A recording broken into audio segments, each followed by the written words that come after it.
when you can get every business area lead to remember that their most important team is the company as a whole, and their second most important team is the business area that they're running, that's when the real growth starts to happen.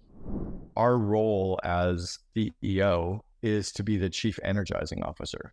Even our role as the second in command is what kind of an energy are we going to bring into the organization today, right? What kind of an energy are we going to bring to our team today? And are we draining the group or are we raising them up with energy? Years ago, when we were building College Pro painters, we were taught what was called the sidewalk rules. And the sidewalk rule was when you were driving up to the homeowner's house to do the estimate and you hadn't even met the homeowner yet. How do you prepare yourself to walk in the front door to literally grab them right away, right? So the first thing we would do getting out of the car, we would make sure we had all of our material, right? So that we didn't have to run back to the car and look unorganized. So did we have our color fan? Did we have our presentation manual that they could look through with all our reference letters? And then we would walk up to the front door, and as we were approaching the house, we would look at the home and we would picture it completely painted. So we felt really good about what the house looked like. And we'd literally take them outside and go, I want you to picture what this looks like. I was just thinking about your home and what it's going to look like completely done. And we kind of rip them into the future. And that's an energy shift. And I think with us as CEOs and COOs, it's what can we do on that daily basis to shift the energy in the room? How can we show up for a Zoom call and shift the energy? How can we show up to a physical meeting and shift the energy? What can we do with a Loom video or with an email message? And being very intentional with that. I'm often very short. Meredith has worked with me for 8 years and has been on the receiving end of probably a ton of messages that are very short. But I think she knows me well enough now that she doesn't take any of them personally, or hopefully not. But I'll be like, what the f***'s with this? And it's not like a criticism. It's just like, what the f***'s with this? So what I've learned, though, is to drop emojis and smiley faces into my written communication a lot more to try to soften me up a little bit, because that's an energy shift. I remember one day at 1-800-GOT-JUNK, I was running a daily huddle meeting.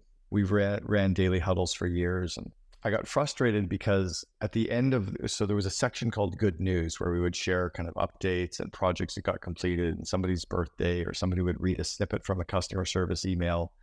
And at the end of each of the little bits of good news, people would clap. And I'm like, stop with the clapping. Like, it's the good news section. We know it's supposed to be good, but if you clap after 6 pieces of good news, that's like 5 seconds times 6 pieces. That's a total of 30 seconds times 140 people that are standing in this meeting, multiplied by their salary, multiply that by 220 operating days. Clapping is costing us $76,000 this year.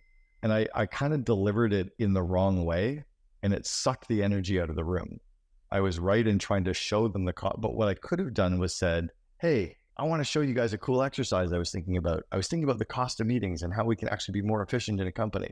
So let me give you a cool example of what I was noticing. Let's say for fun that we're just looking at the cost of clapping in a meeting. I'm not saying we want to stop clapping. Like, you see the difference of me approaching it? Because I didn't think about the energy shift that was happening, I probably destroyed the energy in the company for a good solid week. Because what 140 people took was the COO was pissed off at us. And then they took that back to their desk, and they took that back to their emails, and they took that back to their customer relationships. So for us as leaders, it's how do we think about that energy shift, and us as the chief energizing officer. The last part of that is, and I know that Mare is an example, how many times a month do you tell your husband that you love him? Or no, not even a month. How many times a day? A lot. Every time I the phone, when he leaves for work, when he gets home for work, bedtime, and typically when he wakes up in the middle of the night and I'm still at my computer working, I just look over, I'm like, I love you. So like multiple times a day, right? Now, he already knows you love him, right? Mike knows you love him. You've been married forever. You're running a farm. You got kids. Like, he's clearly aware that you love him. You could probably go for 3 months and not tell him, but that would actually destroy the relationship. Because if you didn't tell him you love him, then that one fight that you have, and you have fights, you've got disagreements, I'm sure, right? Lots of stresses in life. But because you've deposited all the love into that jar, the one fight that you have doesn't take all the love out of the jar. Well, I think with us as leaders, Jake is an example. You run, divisions in Cincinnati. You've got teams in Colorado Springs. George, you're running off of multiple locations.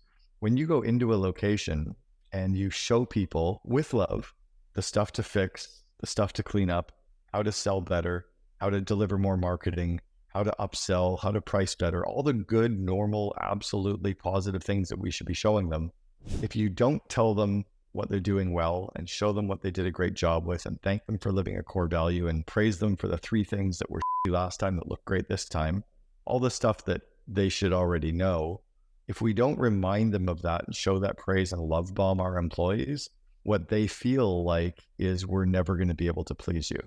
All we keep showing them is all the stuff they're doing wrong that drains them of that energy. So for us as leaders, it's about showing gratitude, praising our people. It's kind of like the 1-minute manager, the 2 strokes for 1 poke, the shit sandwich. It's always finding ways to praise them twice as often as we give them new projects or criticize. So what I try to do is every time I have like 3 new projects that we're rolling out is how can I say thank you 6 times? Or if I find 3 things we have to fix, how do I say 6 things that are doing great? I've got an employee on my team who's been with us for about 6 years, and I come down pretty hard on him with stuff because he's always working on things around the website. I'm like, this sucks. This looks like how come we can't fix this? But then I'm also become very cognizant of, oh, shoot, I know that he's getting a little bit nervous or a little bit drained. So then I just love bomb the shit out of him to make sure that he knows that I'm very happy and very pleased and his job is secure. And I'm happy with the work that he's doing. And I want to give him more meaningful stuff. And then he feels really good again. It's us kind of thinking that way and being cognizant of that that's powerful. And I'll tell one last story on this and then we'll open up for Q&A. When Howard Behar was CEO, he would spend 2 hours every single Friday handwriting thank you notes to people and to stores. 2 hours every single Friday. So that's approximately 5% of a 40-hour work week that you've got the CEO of a 14,000 unit locations, 14,000 locations, handwriting thank you notes. But he didn't know who to write notes to. So what would happen is Friday morning, he would get to his desk. There'd be a stack of thank you notes on his desk, already pre-addressed. And there'd be a spreadsheet. It would be store number 1100, the Frappuccino record, Dan McGaw, sales record in the state of Washington, Miami Frappuccino record to George's 5-star location, whatever. So he'd sit down and go, George, congrats on the Frappuccino record in Miami. That's amazing. Howard, Dan, congrats on setting the sales record in the state of Washington. Store number 1412, congratulations on your 17th year in business. And all he did for 2 hours every day was write those notes. He had stores and employees that when he would go out in the field or when the regional managers were out, they'd say, oh, we saw your thank you note that you wrote to this store. It was up on the bulletin board in the staff room. Think about ourselves for a second as leaders. Is how often, like Jake, how many people are in your downline that you manage? How many direct reports and how many people report to them? We got 7 direct reports, and underneath them, there's about 65 people. So with 65 total employees, how many people did you say thank you to or praise in the last 7 days? 2. Specifically. 2 out of 65. The reality is we need to be hitting these people on like an every week or every 2 week kind of basis or cadence. We need to find a way to somehow praise people. You need to have the front line trickle up to you to let you know who's living a core value, who's delivering a result, who's knocking a project off, who's doing a great job with something. And then when you're out in the field, like when you go to Cincinnati next time, do you know who your 5 emerging leaders are or 3 emerging leaders are in Cincinnati? Actually, yes. Then, those are the people that you want to, before you get there, have lunch already set up so that you're taking those 3 people for lunch at the same time, or take 5 people, those 3, and they each get to invite somebody. So maybe there's 7 of you. Those kinds of things pay off massively. Like, wow, Jake's coming in from Colorado Springs and he invited us for lunch and we get to bring somebody too. That's pretty amazing. You're going to eat lunch anyway. And half the time, all you need to do is just sit down and say, like, what's going on? Tell me about your job. What do you think we can do better? Where do we suck at the head office? What are you noticing with customers? How's it going? How's your family? What's on your bucket list? What we don't realize is we wake up in the morning thinking we're just some guy who had a shower and took and put our clothes on and went to work. But for them, we're this, role model, or our title carries a lot of weight. Any thoughts around that or questions around that stuff? I actually love that you just brought it up because I'm going out to Cincinnati at the end of next week. I really want to do this because I'm specifically just talked about a couple emerging leaders as we grow and develop that team that I want to highlight next week while I'm out there. Now this is like hitting the nail on the head right now. I used to have 2 things in my calendar, 2 days a week, and it was on Tuesday and Thursday. I had a 30-minute time block in my calendar, and it was called MBWA, which stood for Management by Walking Around. And we had 60,000 square feet at 1-800-GOT-JUNK spread over 3 floors, 248 people at the head office. And I would just take a different path and go and chat with people. I'd go down a set of floor. I'd sit down beside them. As I said, I wouldn't come walking in as this big, tall guy. I would come in and kind of crouch down on the floor or pull up a chair or sit on the side of their desk. And I'd be like, how's it going? Show me what you're working on. Where do we suck? I'm interested to see how this is doing, or show me those metrics.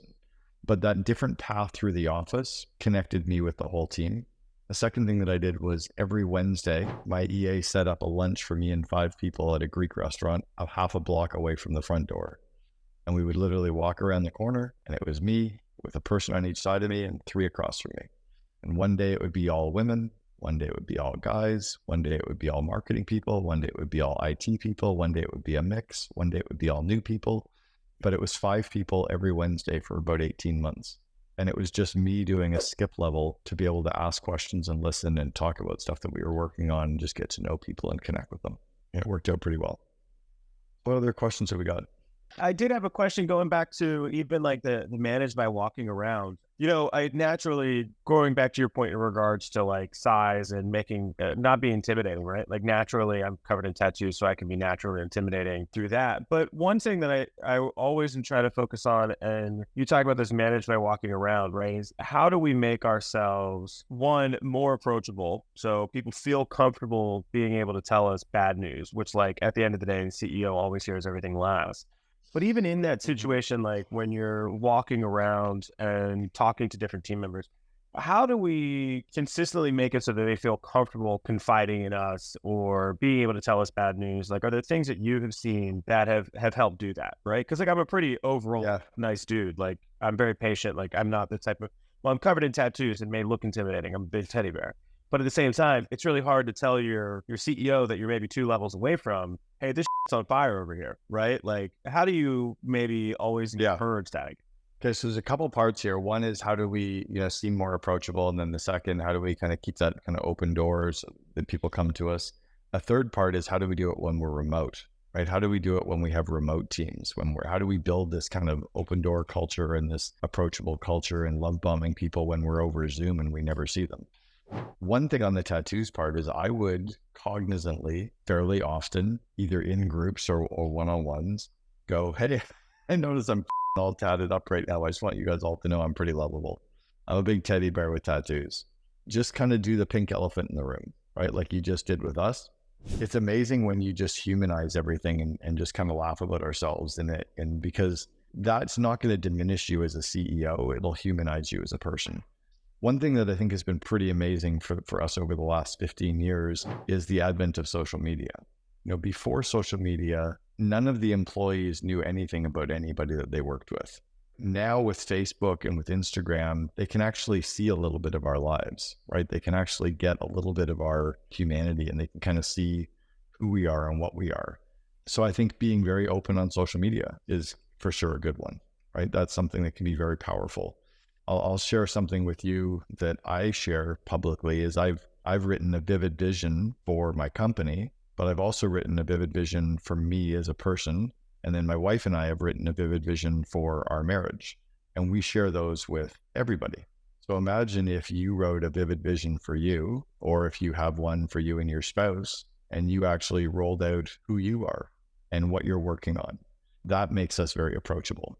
Another one that makes us very approachable is just when we say, we tell people what we're working on. It doesn't have to be what you suck at, but you talk about, because if it's just like, I suck at this, that's great. They already knew that. But if it's like, here's something that I'm working at getting better at, they're like, oh, so you suck at that and you're getting better at something. That makes it okay for them to suck at something and for them to work on something. That humanizes. Dress code, but I mean, we've kind of gotten away from the whole jackets and suits and that kind of stuff. One of my biggest pet peeves around doctors, physicians, anybody, dentists, is when they have their staff call them Dr. So-and-so. I still really, and I've coached a number of people that are in the physician space and the medical space. I'm like, you know what? Drop it. You're Fred or you're Kelly. We're not going to call you Dr. Fred or Dr. Jones. Like you're just going to be Fred like everybody else is. It's something that's hard for them to get over, but when they just become like everybody else, they become very approachable. So that's one. Meredith has dropped me a note that we actually had a speaker who was the head of culture at Zappos, and he would go around and ask employees, and he'd say, "What's one thing you need to tell me that you think I don't want to hear?" Richard was one of our past COO Alliance speakers, again, the head of culture at Zappos. But that's a really interesting thing, is what's one thing you want to tell me that you don't think I want to hear? It's just asking those tough questions. There's an old saying that God gave us 2 ears and 1 mouth, and we need to use them in the ratio that we were given them. I think there's something very powerful there, right? We need to remember that our job is to listen, not to talk. And when we just say thank you, it allows our employees to share more. When we yeah but them, like when we take their idea and we argue with it, and I'm guilty of this often, where I just want to share my thoughts, it's not relevant what my thought is. What's relevant is that I hear that person's idea and I just sit with it. It's kind of like the old joke about, husbands and wives, and, we're not supposed to solve women's problems. We're just supposed to listen. Have you ever seen the video of the girl with a nail in her head? You guys ever seen this? It's not about the nail. It's this girl who actually has like a 4-inch nail in her forehead, and she's complaining about the pain and the aching. And her husband's like, "Well, maybe take the nail out." And she's like, "You're not listening to me." And so he's like, "Oh, it must be really hard." And, her sweaters are all snagged, and he's like, "Just nail to your head." Our job when our employees come to us and talk to us is just to say, "Oh, that's interesting. Thank you." Or, "I appreciate that feedback. Thank you." It's not relevant what we think of their idea. What's relevant is that they had the comfort to come and say that to us, and then we were able to give it back. Another thing that works really well, and this works well in person and also over Zoom, is the leaders should speak last. So that means that when we ask a question of the group, our job is to shut up and let them answer. When we're brainstorming as a group, our job is to shut up and let them answer. Remember, our job is to grow our employees' skills and to grow their confidence. But we can't grow their skills or their confidence if we're giving them all the solutions or if we're giving them all the answers first. And normally, if you let your employees share the ideas, they come up with really amazing stuff that they can say. And all of those amazing ideas that they can say becomes points that we can actually put in place. And at the end of the meeting, if like 6 people have shared and none of the ideas are as good as you want, then you can share your idea at that point. But quite often you'll hear the ideas of the team and you'll be like, "That's amazing. Let's go with that." Now, all of a sudden, Bob feels validated. Bob feels heard. Bob feels happy that Dan really likes his idea. So that's a good way to be able to do it. Then lastly is kind of the art of the skip level meeting. The skip level meeting is when you're going to go and skip over one of your direct reports and meet with their team. So let's say you've got a head of marketing that reports to you. You're going to go meet with everybody in marketing without the head of marketing present. Your job is to ask questions and listen. And when they give you the responses and the answers, your job is to say, "Thank you, that's interesting," but not, "Oh my God, we have to fix it," or "Holy that's terrible," or "I'm going to talk to your boss." Because there's always 2 sides to the story. If you jump on it too quickly, you might actually be wrong. So as an example, what color is this book? Black. Are you sure? Blue. Could be fuchsia. Are you really sure? You just told me it was blue. Why are you laughing? What color is the book? Now it's white. Right? It's the same book. That exercise is so powerful to do with your employees, is to show them there's 2 sides to the story. When you do a skip level meeting and your marketing team is telling you everything they see, I guarantee you the director of marketing has a very different perspective. Neither of the perspectives is right. The book is actually white and blue. But if we as a leader say, "Oh my God, the book is white, we have to change it," and then we go and talk to the director, the team's already heard that we believe them. The director goes, "No, there's another side to the story." Now we're like, "Why doesn't I know that?" Well, your job in the skip level meeting is to ask questions and listen. Your other job in a skip level meeting is to tell the team things that you're thinking about and to ask for their feedback. It's like, "Hey, I'm thinking about this as a direction for the company. What do you guys think?" Again, that's ask questions and listen. But you can solicit feedback and listen. Those are some ways so that you can definitely build the trust and build the open door. One of the biggest things that we have to do as leaders when we have the open door is to not create a permission culture. And what I mean by that is to not create a culture where people are telling us stuff so that we have to give them permission to be able to go do something. So it's like, if they come and say like, "I want to do this, this, and this with our marketing," our job is not to say yes to that. It's to say, "Well, are you prepared to live with that decision?" "Well, I don't know. I want your opinion." "Well, go away and think about it and come back and tell me." Or if they come to us and say, "What do you think I should do here?"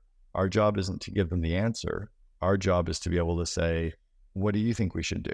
And they'll often say, I don't know, I haven't thought about it. Okay, well, then go away and think about it and come back and tell me what you think we should do. When they come back and tell you what they think we should do, then just say, then go do it, right? Our job is to grow their confidence and their skills, which means we have to help them make their own decisions.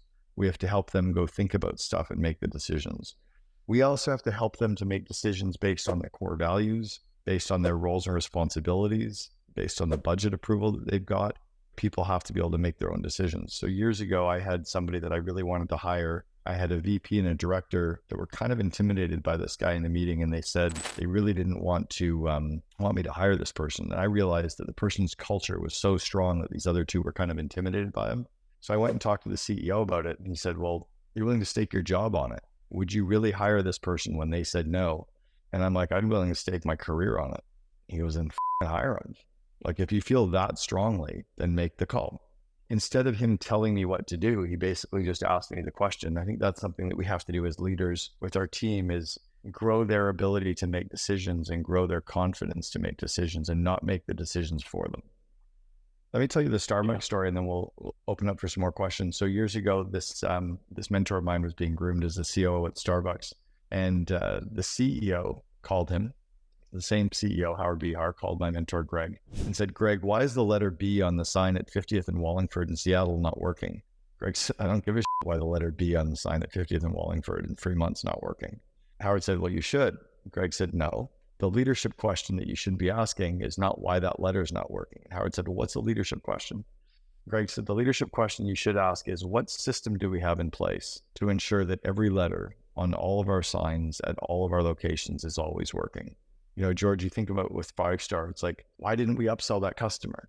Well, what system do we have in place so that we upsell all of the customers at all of our locations? Or why didn't we XYZ? Well, what system do we have in place to ensure that at every store? We took that idea from Greg and we put a system in place that we used to call Bob proofing something.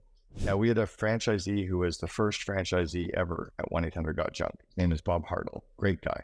Probably wouldn't have been awarded a franchise, after we'd sold the first 50, but he was certainly good enough to be number one. He was a guy who wanted to buy a franchise. He was going to work hard, go for it. So he had kind of average skills. He was in a shitty market. He was in Buffalo, and the weather in Buffalo from basically November until March is like 6 feet of snow. So he had horrible weather in a pretty bad market and with an average franchisee.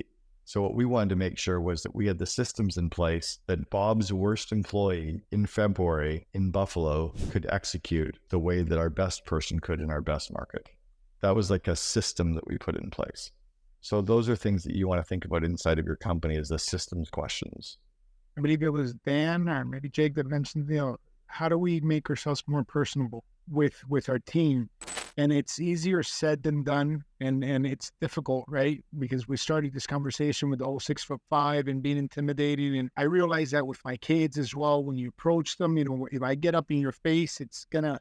But it's funny because you could use it to your advantage if you surprise them with kindness and a smile. I realize that as maybe my size might be intimidating. I walk into an elevator and I smile and I'm the one that says good morning, then everybody's surprised. Everybody thought I was going to kill them. And then all of a sudden I'm the nice, educated one that said, good morning, everybody. And then it's like, hey, this guy is, and you do that with your team and it works. They realize that, okay, he's the boss, he's the owner, whatever. There's that persona that I wish wasn't there, but it's going to be there, whether we like it or not. It just comes with the role. But if you're aware of it, then you can use it in your favor. And not that it's easy for me or that I master it, but I'll tell you, anytime I've got to address my team, whether it's a group of 5 or I'm talking to the company, when we did the Vivid Vision presentation last year, I prime myself and I get myself in a state of gratitude. And all of a sudden I'll go in there and that's what I will transmit to them.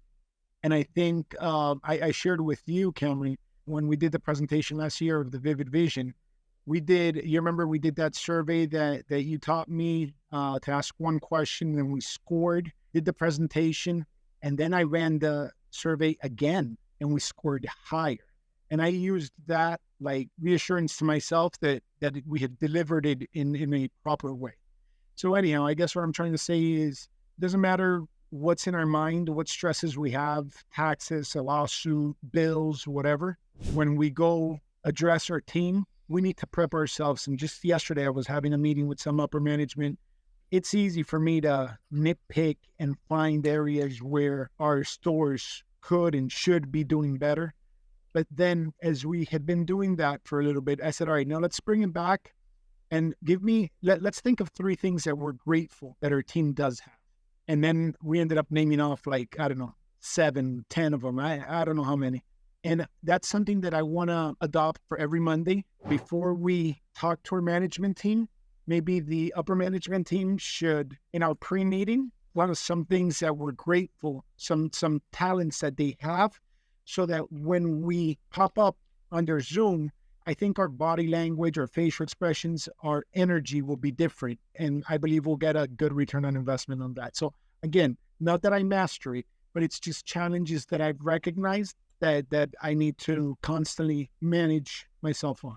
George, I think that's great. I love that you've got the team, the leadership team doing it in a way that it'll kind of then trickle down through the organization, like a waterfall or the butterfly effect. Years ago, I was coaching a company that went on to rank the number 1 company to work for in Florida.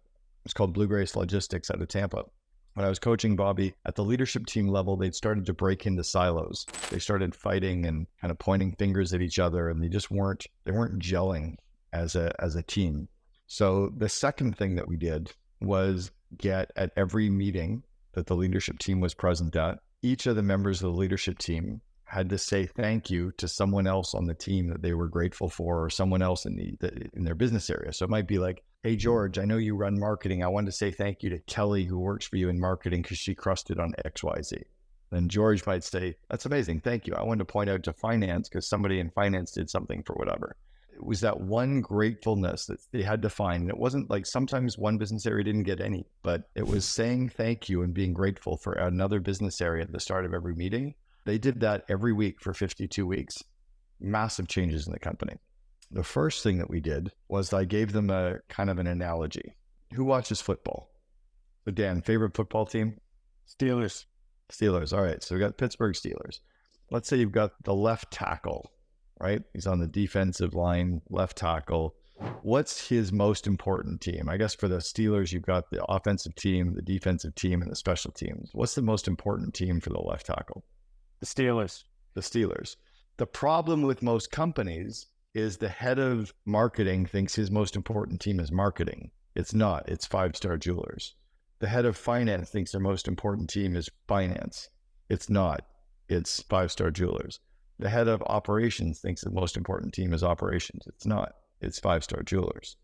And when you can get every business area lead to remember that their most important team is the company as a whole, and their second most important team is the business area that they're running, that's when the real growth starts to happen. I did want to throw out, George had said one of the things in regards to like being grateful and stuff like that. You know, naturally, I would say that I try to be very grateful in like all the things. However, I did notice for a period of time that I wanted to make sure that my team knew that I was grateful for them. And a big thing that I worked on is I don't meditate as much as I used to right now, which I need to get back to. But after all of my meditations, I had 3 things that I needed to be grateful for. And there was a period of time where 2 of those things needed to be a team member in the company. And that really helped me. One, I was grateful for something that day, either way. But there was 2 people in the company. I had to think of something. I was grateful for them for doing something. And then I would also try to make it purpose of mine to go tell that person whenever I could. And I started to identify that I was not capable of meeting with those individuals because there's too many of them. So what I've resorted to is sending them videos from my phone. So like different people will get a video from me on my phone and be like, hey, I would love to be able to tell you this face to face, but it's going to be 6 weeks before like we have alignment. So I wanted to send you this. And you know, that thing you did here, I was very grateful for. So that's just something random that worked for me for a long time. I want to get back into that routine. I think I'm failing at that right now. But I think this is a great conversation to get back into those habits. Great. And, you know, a good system can also be just to put it in your calendar as a 5-minute reminder every day to do one.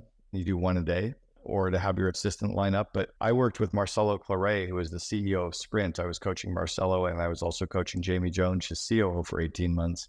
And one of the things I said to Marcelo, because he was really a hard driving CEO at Sprint, trying to do this massive turnaround, He was not a sprint guy. He built a $1 billion company that he sold to SoftBank. Masa appointed him as the CEO of Sprint to go in and turn it around to do the merger with T-Mobile. But Marcelo was like this hard driving, hard nosed, 6'7" big leader. I'm like, dude, you also own the Bolivian soccer team. You also own the Miami professional team now with Beckham. Like, you know that in sports, you can't be the hard driving coach. You need to also cheer people on and slap them on the ass. They're coming off the field and high five people and kind of get them all riled up. Send your team some videos once in a while. Like, instead of doing your text messages, which can come off the wrong way, or even audio messages, just do some video messages. And this was 2014 or 15, probably 2015. Those things are huge to be able to build back into your systems. And I think we often think that it's harder than it really is, but saying thank you and showing gratitude and putting a little bit of humanity on and then showing the smile, like, that stuff's easy. Brian at Got Junk would routinely used to drive you crazy, because I was like this straight-laced, like pretty focused all the time that back in the day. Brian would show up in like Halloween costume on like July 7th. You know, he'd show up on November 15th dressed as a pimp. I'm like, dude, what are you doing? Like, he just was like wanting to make people laugh. And there's nothing wrong with just having some effing fun, because at the end of the day, none of this matters. It's just what we do to make money. I just got off a call with a CEO that I was coaching in El Salvador. We had a great call, and he said he was really struggling with some personal stuff and a family member that's pretty sick and really draining on him.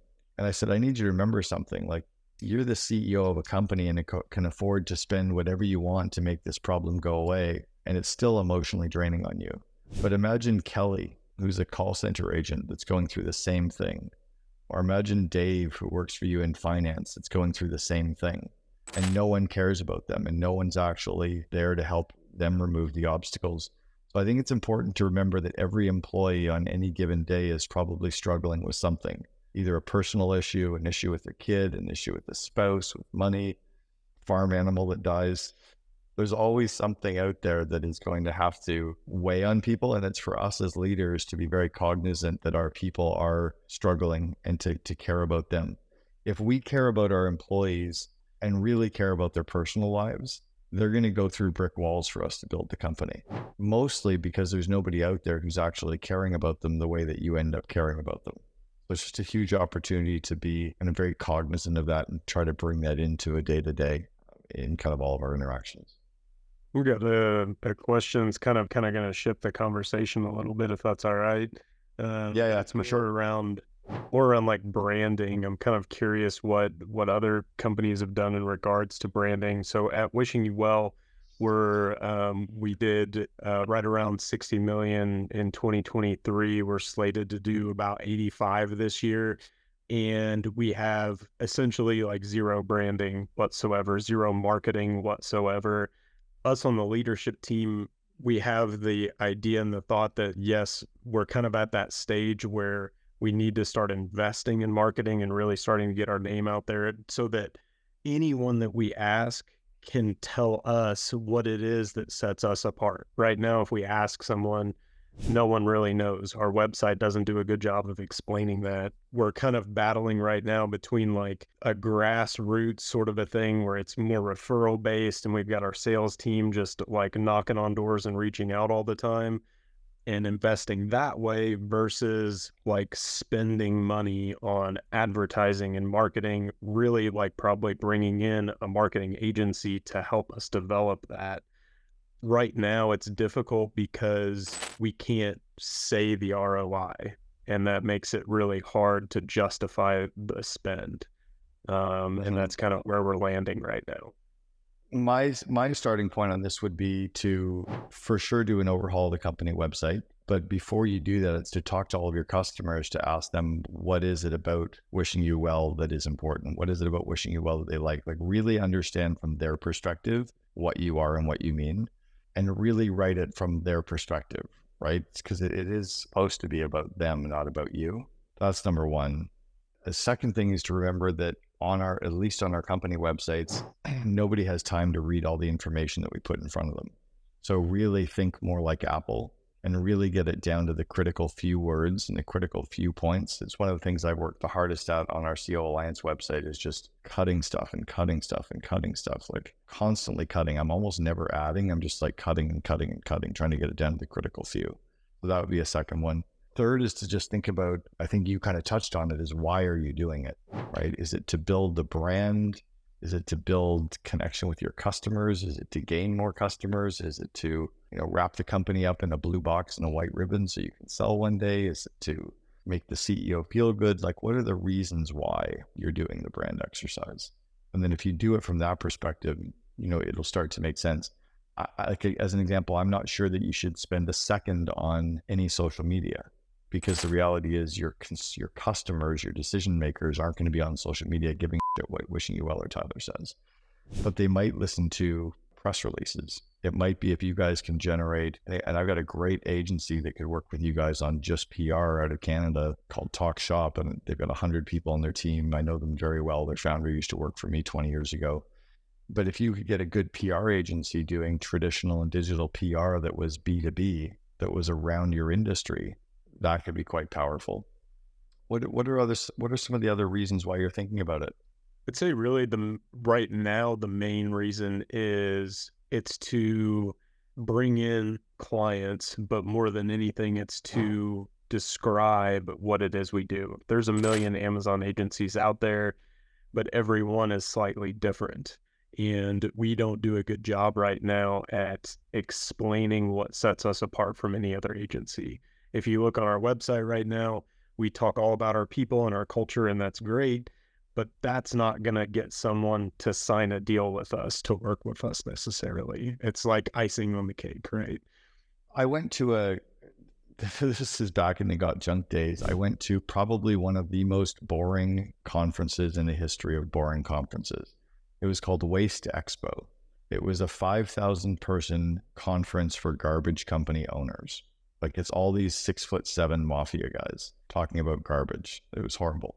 But what I realized was at every conference, at every trade show, at every business event, there's media. And in every industry, yours included, there are a number of trade journals, trade magazines, trade websites, trade e-zines, whatever. There's even trade Facebook groups, I'm sure, social media pages. There's trade podcasts for these industries. So what I did was 2 weeks before the conference, I had one of the girls in PR for me, Lindsay, phone all the trade journals and say, I know you're going to Waste Expo in 2 weeks. Our COO, Cameron, will be there talking about a new partnership. Would you like to meet with them for coffee the day the conference opens? All 4 of the trade journals said yes. So every hour for the first 4 hours of the 4-day conference, before they'd met anybody else, I sat down and talked to them about the partnership deals we were working on. Now, these were the partnership deals that I was pitching at the conference. I was trying to find some garbage companies like Waste Management, BFI, Allied, etc., to send us all their junk removal because they didn't do junk removal. So I told the 4 biggest trade journals about this. And then I spent the next 4 days pitching to all the big garbage companies. 2 weeks later, when the 4 trade journals came out, I was on the cover of 2 of them and I was inside the other 2. So all 4 covered me in the story. So all of our partners that we were talking to started flipping through there's Cameron. I just talked to him last week. Second, there's Cameron again. Jesus Christ, he's in every, excuse my language, he's in every trade journal. They didn't understand that the trade journals weren't coming to find me. I strategically went out to find them. So you could go after a very strategic, targeted approach with PR, with press. And it could be by going after podcasts and YouTube shows and magazines and newspapers that cover your industries or your buyers. And the key is, and I would have your marketing team and your PR team read the book Free PR. Again, I'm not trying to sell a book, but like it'll teach you how to actually go out and land this stuff. But if you can go after press, you're going to get more from getting really good strategic press coverage and then being able to share that press coverage everywhere versus just a brand and marketing exercise. No, I really like that, especially on the conferences, because we do have a sales team now of 3, and they are talking about going to conferences and going to shows, and we haven't seen great success doing that in the past when all they're doing is just boots on the ground, pitching. I really like that idea of getting into PR while they're there and making that kind of a staple of what they're doing. Yeah, and you just kind of tie it in with everything else you're building. If you want a good your website does need an overhaul. I didn't think it was this bad. It's pretty dated. It wasn't bad like 5 years ago. No, it wasn't bad 5 years ago. I know a really good company that can do your website. If you want an example, I just launched my new personal brand website this week. I do not get a referral fee from these guys. I just think they're amazing. But I'll just show you the look and feel of what my personal brand feels like. This is my personal brand site. I just think it's super clean. Who did this? It's called Influence. The hardest problem that I had was I have so many different things that I can sell, right? Like I've got the COO Alliance, and I've got my course, and I've got my coaching, and I've got group coaching here at speaking. I've got my books, I've got the ops spot that I launched, and people are like, who the hell's this Cameron guy? I needed them to go there and just kind of go, okay, here's all my stuff. But the look and like the work that they do is really good. They work with some really great brands, and their focus is on doing more personal brands. But that approach to a business brand is exactly the same thing, right? They tell the story and they do really fresh, clean work. And I didn't do any of the creative with them. I just gave them the basic layout and they did all the creative. I'll give one kind of quick story and lesson is just absolutely inspect what you expect. I got bit pretty hard on not taking a look at commission reports and having commission reports submitted that were way out of whack, and I didn't realize it. 3 years of commission reports, and it was substantially out of whack.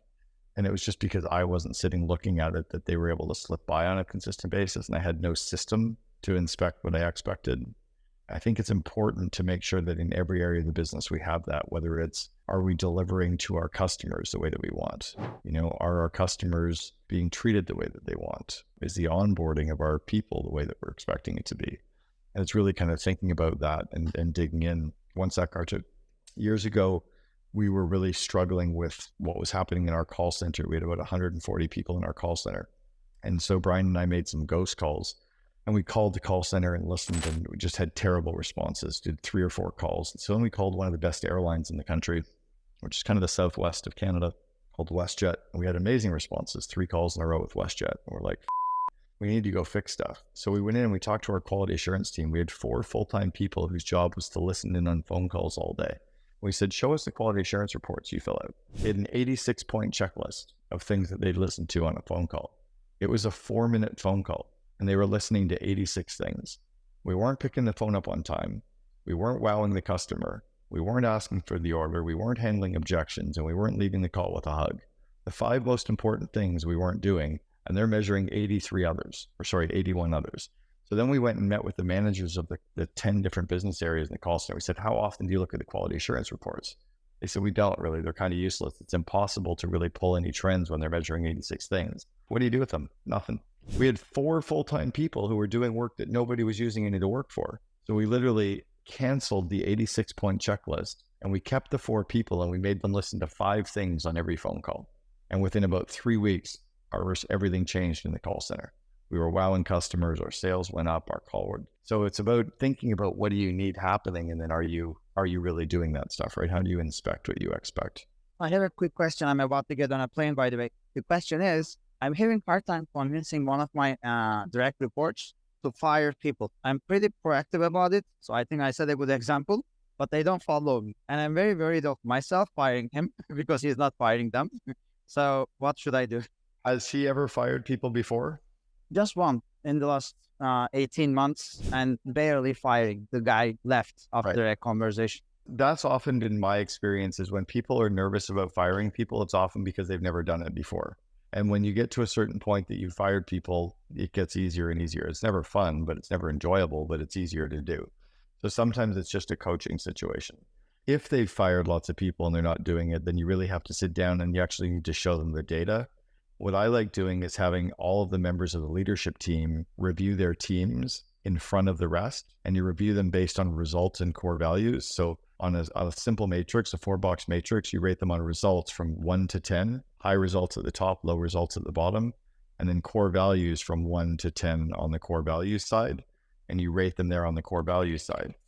Based on those things, you can decide if you should be keeping people, cutting people, or changing the seat that they're in. But what you do is you get the head of marketing to review all of their people and present it to the leadership team, and the leadership team gets to challenge them. Then you get the head of finance to rate all of his people, and everybody challenges them. That's a really good way when somebody is nervous about firing, is they have to review everyone on their team. And that's a good exercise every 3 to 6 months. Yeah, I kind of do the 9-box exercise, pretty much the same thing, I guess. So similar to what you do. But when they evaluate the guy, their employees, their people, they don't necessarily put them on the lower left corner. That's why everybody else gets to challenge them. Everybody else gets to go, no, he's not a 7. Right. Comparatively, he's a 4, and you know he's a 4. But sometimes they need to hear it from their peers. Sometimes they won't necessarily hear it from us as leaders. I guess what's become, I came back to work yesterday, right after New Year's and whatnot. In our business, and I guess in every business, right, there's peaks and valleys, right? And what's been interesting over the past couple of weeks, right, we have the build up to Christmas sales. And sales, thank God, finally came in December 22nd, 23rd, 24th. Finally. So nerve-wracking because you realize that, I was making commitments back in June and July. Inventory was arriving. We're receiving it. We're processing it. We're getting it to stores. We're merchandising, marketing it, the whole thing. And we're waiting. Finally, thank God the sales came the last 3 days, right? And it's like, and then comes not the letdown, but kind of like all that's over, right? Yeah. And then I disconnected for a few days with the family and now coming back. So I've spent the day yesterday and today so far just connecting with department heads and just, cranking everything back up. Suggestions on getting back to basics. And, one of the exercises I went through with my team yesterday was takeaways from last year, a win and a challenge that we had, and a goal. Give me a goal that you've got for your department for 24. Just to try to get us focused again, because honestly, for the last, till 60 days, everybody was so focused on the sales that were going to happen that 1 week. That's all that we were talking about. So anyhow, suggestions on best way to just crank back up. When does the big push for Valentine's Day start? Oh, it started yesterday. started yesterday. So it's not much of a break, but it's not the same as Christmas because when we buy for Christmas, we have a run through Valentine's. But as far as marketing goes, I think we're behind the 8 ball. And that's one of the things that came up yesterday. I said January 2nd, when we were bringing down Christmas decorations, we should have been putting up Valentine's decorations because our competitors are. And it's a race to the dollar. If we don't get it from our customer, Walmart's going to get it, or Best Buy, or car dealership, somebody. So the sooner we get in front of our customers and remind them, hey, you could spend your money here. Anyhow, that was a takeaway that we're going to do better for last year. I said December 25th, 26th, we need to be doing an end-of-year clearance sale, and it needs to be all over our social media and website. And January 2nd needs to be Valentine's. How are you doing with getting people to know about your website and starting to think about buying from your website? Is that much of that happening yet? Yes, actually, we finally had some sales on our website this December. You and I have talked about it. It's been an ongoing process, but what I'm curious about is did every single customer and it's hard at Christmas, but maybe there's an opportunity now to reach out to everybody who bought from us at Christmas to let them know about our website. Hey, we were so busy during Christmas, we were breaking records. We wanted to let you know about our website if you're shopping for Valentine's or whatever. The email campaigns and whatnot, we're adding the, 5starjewelers.com, 5starjewelers.com, 5starjewelers.com. But the locals still prefer going and, feeling, touching, and trying on what they're considering. We're really focusing more on the website to reach customers that are outside of our driving area. We've made it a point to, pound it in there more in our marketing and communication with all our customers. Yeah, I think it's, remember that it's the 5starjewelers.com doesn't necessarily remind them that they should be coming to look at our website for all the store and the stuff that's on there too. We have to give them because every company has a website, but the fact that you can actually buy jewelry on your website versus just a branding thing, that's different. Right? Or the fact that there's something new that's only ever sold on the website. Or could you do, by the way, any kind of clearance stuff that's only on your website? Well, we haven't limited to only our website because it's clearance for a reason. We want to dump it, right? And just this morning I was talking, we're getting ready to go probably, late February, we're going to a trade show in Hong Kong, and we want to free up as much money as possible so that we could go make there. Limiting it to our website would be, I don't know. And we've got 6 brick and mortar stores that we could be pushing that out. What commission do you pay to store people? 5%. So what's the discount you could give for them to shop online? The clearing stuff, it gets to the point where we're willing to sell it at cost. We're, Yeah. Once we've identified it to be that toxic, I think you might have an opportunity. I want to switch gears in a second, but I think you might have an opportunity to do some clearance on the website only to force people to go to your website and see the other stuff that's there. It's like only available on the website, and send like 3 items. You send an email out to your whole list of like, here's 5 items that are clearance only available on our website. Boom. What you're trying to do is get people to go there and see there and go there and shop there. it's definitely worth a try. It's already on there. It's a matter of adjusting. And only those that would visit the website would actually know that we're selling it. Well, no, yeah, exactly. The other thing is that, are you retargeting? So are you using AdRoll or Google's retargeting at all? Yes, I'm sure that the marketing team is. As we're So talking, do you see my ads following you around the internet at all? Like for the Second in Command podcast or my Second in Command book, I only spend about $300 a month. And what's happening, so imagine if everybody coming to your website gets pixeled, and then for about $250 a month total, and the only people that see them are in Miami, because you can actually geo-target it all, but the only people that ever see the ads are the people that have been to your website that are from Miami, and you only pay if they click on the ad. But all of those ads that they're seeing are like the buses driving by, except it only costs you $250. The retargeting for you guys from your website could be very powerful for you guys as a branding thing. This is a long question, but I'm going to just start from, we are a company, self-funded company, and what we pay attention to are lowering our cost. So one of the objectives this year is cost to GP ratio, meaning we are going to carve out some money from our GP and we are going to invest it for next year. But some of the things that need investment does not necessarily mean they're going to turn into a gross profit, which will then delay the investment. How should we think about that as a growing company at about 40, 50 million revenue and a gross profit margin? What should be the priority of a company at this stage? What should be the priority in the company at this stage? And you're focusing on gross margin. Yes, at this point, we are focusing on gross margin, lowering the cost. But lowering cost means you are not investing on certain things or delaying the investment, which then slows down your growth. But if you grow, if you invest a lot, then you won't have that cushion and then you risk the company. How much have you raised prices in the last 2 years? Every year we raise twice a year, beginning of the year and mid-year. We push as much as we can. I think we might do better on that. R2, there's a really great past speaker, Roland Fraser, who did a fantastic presentation on the ratios and numbers in our business. And one of them was just, if you raise prices by $1 or if you cut something by 30 cents, the impact on gross margin and net is massive. And it's often less than we think it is. But right now we're getting margin compression because of inflation. I mean, inflation was not, thankfully, as bad this year as it was the year prior. And this year it was only around 3 to 4% total. I think it was like 3.1% in the US. My bet is it was probably more like about 6. Last year, it was between 9 and 10%. So, 9 to 10% margin is pretty substantial. But if you're not raising prices by 3 to 5%, you're really, really falling behind. I also think it's an opportunity that most people don't go out and grind down their suppliers. It's amazing to me how we often take the price increases, but we never push back. And I think there's always, and Mary, I even sent you a note about that a while ago, about going back to Stripe again and seeing if there's any way that we can even get like another 0.1. Even if they say no, it's always worth asking.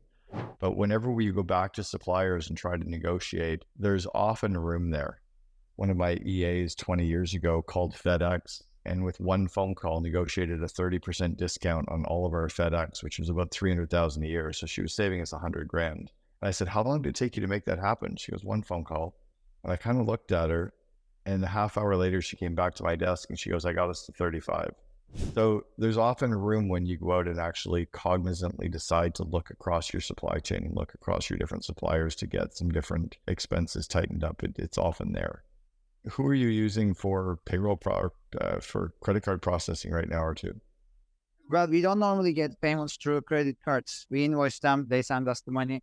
We use something like QuickPay for truckload carriers. What we do is we give them some discount if they pay early. We are trying to get paid earlier than we pay to the carriers. I would also be careful with giving away the early payment discounts, or I would tighten up your early payment discounts. If you currently give 2%, move it to 1.5. If you do 1.5, move it to 1. If it's 1, move it to 0.8. So when we were building Gerber Auto Collision and Boyd Auto Body, we called all of our suppliers and we said, we're taking our early payment discounts, but we're still paying you at the 90-day mark because we're paying you every month anyway. And they gave it to us. Early payment discounts, I think, are one of the worst things that a company can give away. Even if we get paid earlier than the terms? I'm not always sure that we get paid earlier than the terms. I think sometimes if we had one of our competitors that sent out all the invoices on pink paper and in pink envelopes, and they stood out. And because his invoices were on pink paper and pink envelopes, he got paid faster than he used to. There's other ways to get paid faster. Such as? Well, but what is the early payment discount that you give today? About like 5%. Oh God, that's so high. Yeah, like maybe you take it down to 3, that extra 2% drops straight to the bottom line. I don't think that anybody that's paying you is going to worry about 5% or 3%. I think they'll still pay you early to take the 3%. They might even pay you early to take the 2%. 5% is a lot. Didn't have so much of a question as much as it's kind of in the same line as what we were talking about earlier around culture and, and that kind of thing, and tapping in with your employees. And, we have a really strong culture, and I feel like we really try to give people the benefit of the doubt and also give people chances that they sometimes wouldn't normally get. Case in point with our controller. I don't believe we knew this when we were interviewing, obviously, but he was an addict that was had rehabbed himself, and he was clean, doing well, amazing culture fit. Like, this guy's big huge weightlifter, bodybuilder, but he's like a big teddy bear. About a week before Christmas, we got a call one morning saying that he was moving back to his parents because he had relapsed and he needed to get out of town. From that point on, just said, hey, I'm willing to work with you guys, but it's going to be remote, and this is my notice. You guys need to figure out a solution. As of today, we have somebody that is going to replace them. They're starting this afternoon. I guess it really wasn't a question. It's just kind of one of those things that every once in a while, when you have that sort of a culture, we do find that happens sometimes. It doesn't always work out the way that you want it to, and you're kind of left scrambling sometimes. And we're also finding out that there's a lot of things that were slipping through the cracks. And so it kind of opened our eyes to a level of getting more into the weeds of finances that we weren't in previously. It's a good, so the reminder is the whole inspect what you expect. And then the second part is that often things like a fractional CFO can be very, very valuable, right? Somebody who can come in and poke their eyes around finance.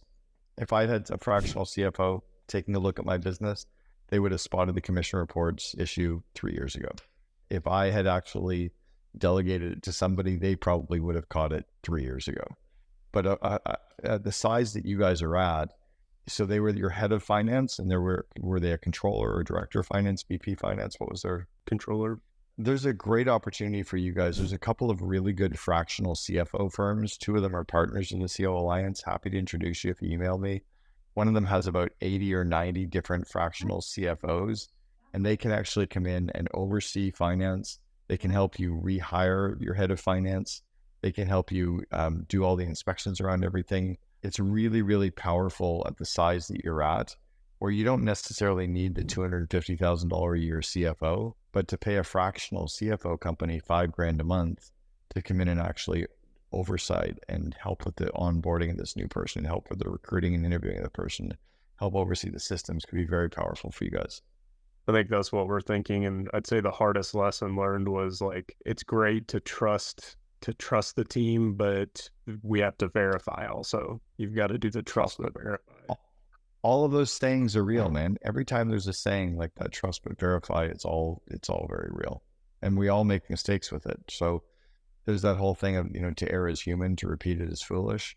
Just take that lesson now from this guy, and don't throw out the baby with the bathwater. I mean, the fact that they were good and you liked them and they were a culture fit and everything was good, don't diminish that now that they're gone and you're finding mistakes. Own those mistakes as the leadership team and look inward and say, what are the things that we can do now to take it to the next level again? Always keep that person as like, they were a good person. They did their best. They were great. We were really happy. Now that they're gone, we're down to a 0 to 10 again. Let's raise the bar again. It's a really good, healthy mindset for leadership. By the way, just on that, another good example for leadership, I get super frustrated when a CEO says, oh, so-and-so quit. I'm so glad they're gone. Well, you hired them.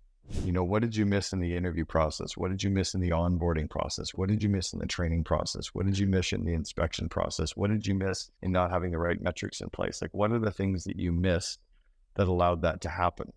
Or why did it, what did you miss that allowed it to go on for so long? But don't blame the person when they're going out the door, right? Whether they're quitting or getting fired. It's a good opportunity to self-examine. All right, everybody, let's wrap there. I think let's go back to what we started off with and just love bombing everybody. I think there's a huge opportunity for us as entrepreneurs, CEOs, COOs to really love bomb the people that work with us, because the more that we can contribute by saying thank you, showing gratitude, having praise, the more that we can then withdraw with giving them more projects and more goals and stuff later. But it's also just the right thing to do. So we got a good opportunity to love bomb everybody this week.